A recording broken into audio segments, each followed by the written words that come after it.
Go ahead. Go ahead. Go ahead. What are we doing? Oh, yeah. Hi, everybody. Welcome to If These Heels Could Talk. My name is Michelle, and I'm with Bad Cat Digital. Hi, Michelle. My name is Georgina, and I'm with Solutions by Georgina, and welcome. And today we are going to talk about TikTok. The congressional hearings on TikTok were last week. How many days? I think 2 or 3. Okay. I don't know. I kind of started throwing things at the screen, so I stopped watching the full. I'm usually not that interactive. I'm usually not that interactive, but the thing is that I wasn't like there was frustration in a couple of different directions. One, because the parent company of TikTok, which is ByteDance. Okay. The parent company of TikTok had obviously given the American CEO, his name is Chu. Okay. Had obviously given him talking points, and he wasn't really straying very far from them. So he's a good attorney. He did his best without straying too far from the talking points. But like for 8 hours of questioning, or 5 hours, or however long it is, that's kind of a lot to stick to like 3 bullet points and say them over and over and over again. But he's smart. But he did it, and he was smart. He got it done. And he stayed really cool, calm, and collected. Like that was really good. But Can you imagine that many people staring? Oh my gosh! No! All those cameras that are underneath. Well, and the questioning is just so. So that was the point. Oh, the questions. Okay, so clarify for me. What is the purpose of this hearing? Like, why are we doing so the purpose of this hearing is that there's a congressional inquiry into whether or not TikTok should be banned in the U.S. entirely. The problem that they're having is, well, there's rumors about what the real problem is, but the problem that they're having is ostensibly that ByteDance is a Chinese company. Yes. And as a Chinese company, if they wanted to, they could request, a government could request information that is held by a private company from that private company for whatever purpose, which in the congressional people's minds is a danger to American citizens, because if American citizens are on the platform and it's owned by a Chinese company, then the Chinese company could request or gain access to a lot of information about American citizens. Okay. I think it's a valid concern because frankly, social media captures a lot of information about all of us. Yes. And American companies and the American government could do exactly the same thing. And I think the American government doesn't really have a problem if they're going to request it, but they would have a problem if the Chinese government was going to request it. Well, it's a heck of a strategy. And I think some individuals have challenges with that as well. Here's the thing though. Yeah. I mean, there's 150 Americans that use 150 million Americans use TikTok. There are 5 million American small businesses on TikTok, and a ban really just doesn't seem like a viable solution to this concern. I feel like given the fact that Meta, which is the parent company of Facebook, and an American company, also owns, and Google, which is Alphabet, which is the parent company of Google, and also an American company. Those two companies, as well as Apple, have a ton of information about Chinese citizens. I feel like treaties and kind of, there's a much larger conversation to be had about data safety and data security, and what data private companies can or should collect from individuals, regardless of who then would have access to that data. Because, I mean, there's a huge conversation to be had there. But here's the problem. Yes. The questions betrayed a complete lack of understanding of how basic digital of anything works. That's the way government always sounds. Oh my gosh. One guy actually asked a congressman, like somebody who people voted for, so many people decided was going to be an important person in this process, asked if the app accessed people's home Wi-Fi networks. He actually asked that question. He might have been just asking it to get it on record. Okay, fine. Except he didn't understand the answer. Oh. Because the answer was no. Yes. And he made it sound like this was some sort of danger. And it's like, well, but everything on your phone connects to the Wi-Fi so that it can work. Right. Or a data plan. It's like, attached to it's which like is following everything you do. It's like, welcome to the World Wide Web, sir. Now, I think what he was actually trying to ask, see, this is the thing. The thing. I actually think he was trying to ask something important, which is, does the app in while it's gaining access to a Wi-Fi network, Yes. collect any private data from that network, other data about other things that the network is doing. Mhm. That's an important question. Yes. But if you can't ask the question appropriately, correctly, I mean, I might be giving him he might have honestly just not understood But that that question, no matter what, that next level question is actually an important question. that I do think people need to understand is very probable for most But it's things. probable for just about everything That's that we what I have in mean. our homes. They need to understand that. So That I was on the TikTok. Yes. And admit you are a TikTok. I love TikTok. Yes. And so but I was on the TikTok, and there was a thing where a teacher said for the first time a kid, kids call teachers mom all the time because they're asking questions, and they usually ask questions of their mom. She said for the first time a kid called her Alexa. That's awesome.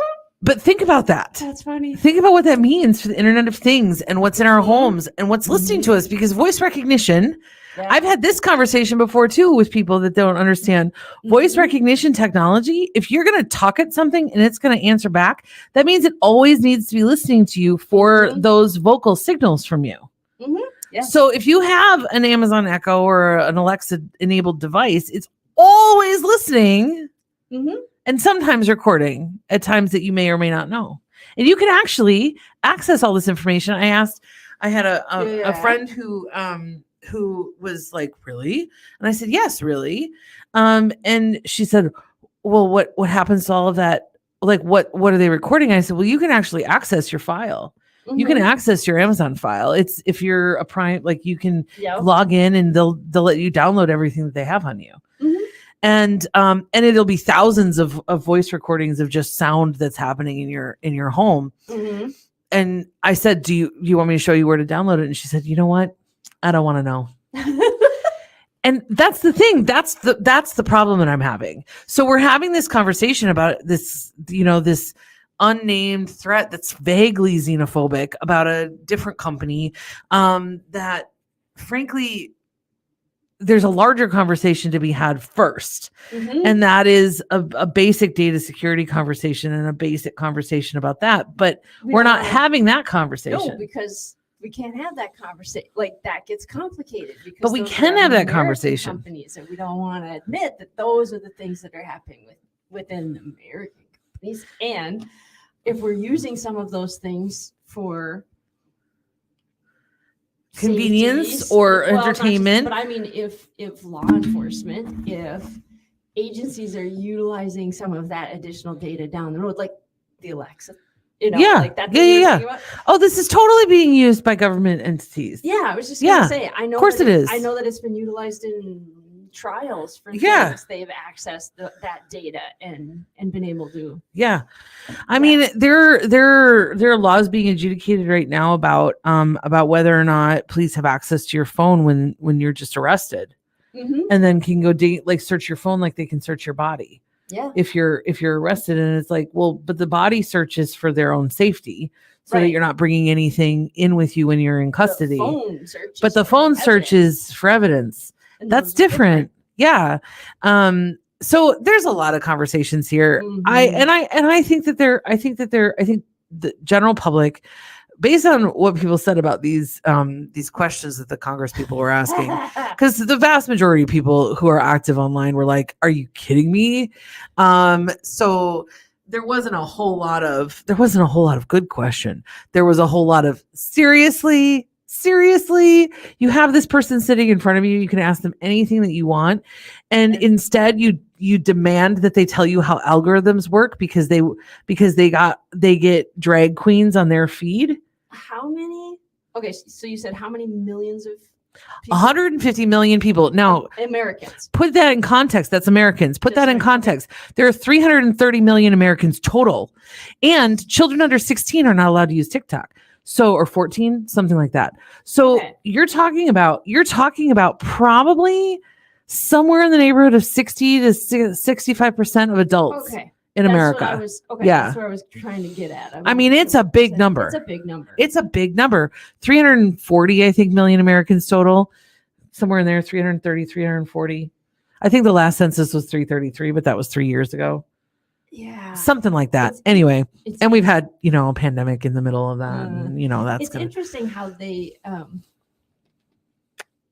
if that many voters, that's how I'm looking at it. If that many people who are of voting age, right? So let's just say at least 50% of the U.S. population is on TikTok and of voting age. I do find it interesting that they think that less than 50% of their voters are this unaware of that. That's what, because those questions that you're asking represent you. And I've recognized that most politicians are aiming towards their target, the largest group of their target demographic to vote for them again. So it's just, I'm fascinated. A little part of me digs deeper into this and says, do they know the status, the statistics within their own election area of people who could answer some of these questions, because they may have come across pretty poorly to their own constituents. Well, but see, here's the thing. I think it depends on the congressperson. It depends on their demographic. It depends on their constituents. It depends on their district. And it also depends on the age of their district. Right. That's what the average age of their voters. Because I just looked it up really quick. In 2020, 154.6 million people voted in the presidential election. So there are roughly the same number of adults on TikTok in the United States as vote. Now, I would also argue they're not the same people. I was thinking that too. Yeah. Yes. So I think there's I've talked to individuals who watch certain, pundits online. Yes. And or on TV. Yeah. And they have a huge fear of TikTok. Huge fear of TikTok, because they're convinced going in that TikTok is the tool of the Chinese government to take over their lives. But here's the thing. Lobby reports are going to come out. And I think they're going to show Meta lobbying Congress hard to ban TikTok. TikTok is poised to take over Facebook in terms of size, volume, of volume and usage. It's already overtaken in terms of average usage per day. Okay. So TikTok is the highest in America by minute, like screen minute by day kind of thing. TikTok has the highest usage numbers of any social media app. And but it does not have the most active user accounts. But it's getting there. It's super close. The last numbers I saw were probably 8 months ago, and they were only, I would say they were only maybe 20% behind Facebook. If you combine Facebook and Instagram, they're maybe 25% behind. Well, and the two other companies, Meta and Alphabet, they're also working on something to compete. Absolutely. Well, Meta's got Instagram Reels as a competing. But the thing is that the way that it's set up, if you post to TikTok, you can automatically post to Instagram Reels, or Facebook right from the TikTok interface. You can't do that if you go the other way.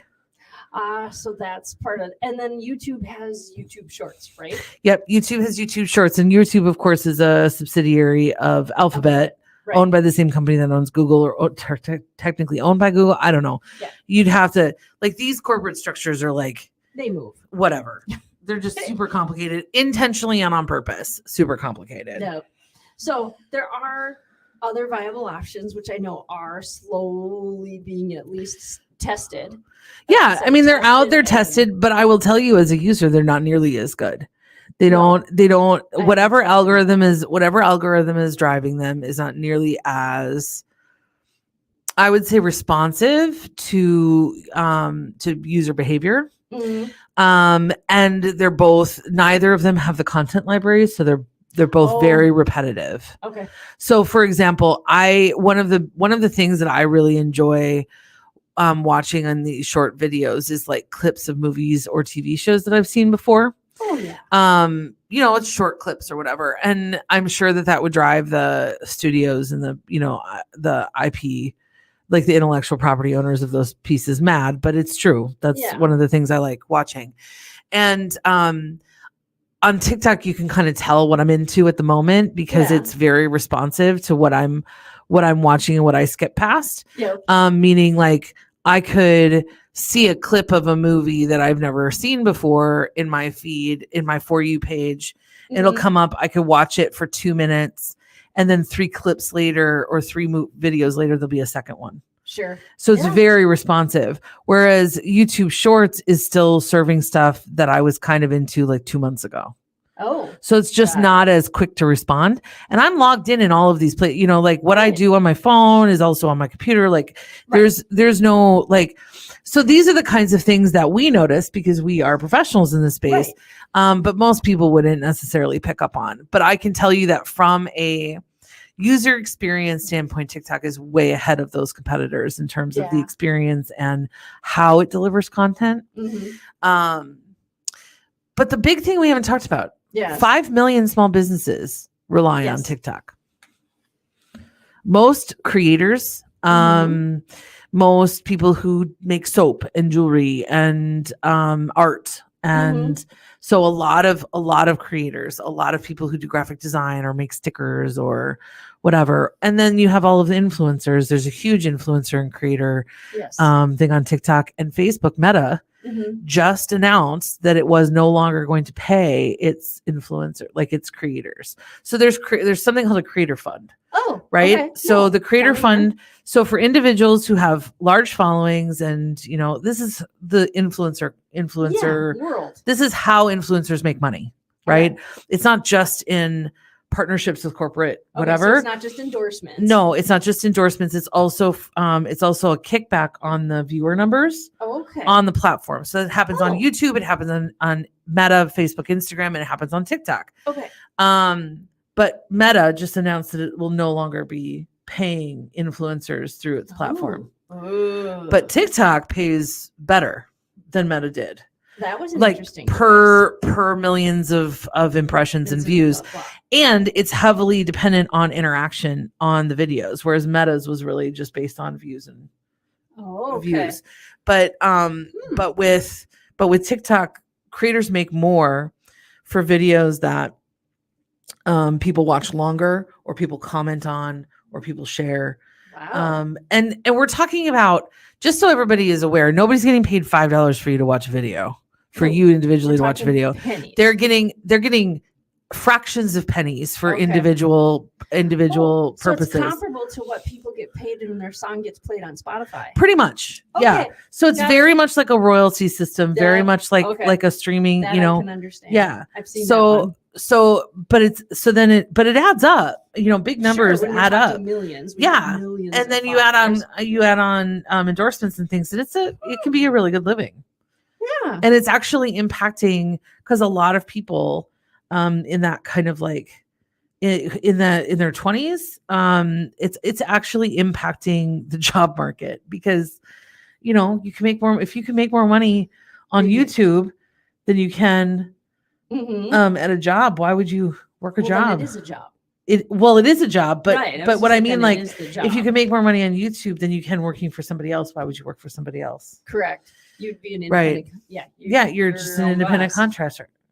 Contractor. So you know, what's super interesting about all of this, though, is that I think that there's a lot of changes coming, and I think that there's some legislation on its way, and there's still a lot of privacy stuff that's out there that's being adjudicated from the GDPR in Europe and the CCPA, the California Consumer Privacy Act in California.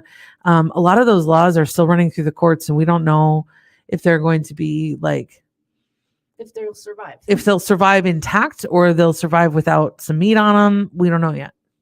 Interesting. Well, my flyaway wing is coming back. Of your hair? My hair wing, my super fly. Thank you for updating. Yeah. I noticed it until, I saw they were doing the hearings. I went, but if you really want to feel good about your own level of intelligence, skills, and your professional acumen, watch the questions, not the answers, because oh my gosh, they're always and they're you know, you can totally tell the people who just have an agenda and don't actually want the guy to answer anything. Yes. You know, because they don't want him to answer anything. My absolute favorite was the congressperson who said, can you tell me how this works? Because every time I turn on TikTok, I get all of these drag queens and gay people dancing and trans this and whatever. And so tell me how algorithms work. And you can tell that she was trying not to say, well, obviously you're closeted, so we know you're gay before your constituents do. You can tell that like that's what he's thinking, and he's trying not to say it out loud. Like he's trying to stay professional. Well, I have no idea. I'd have to go to my. But for those people who are wondering, algorithms work based on your behavior. We've talked about this before. Yes. So if you watch things that make you mad and comment on things that make you mad, you're just going to get more things that make you mad.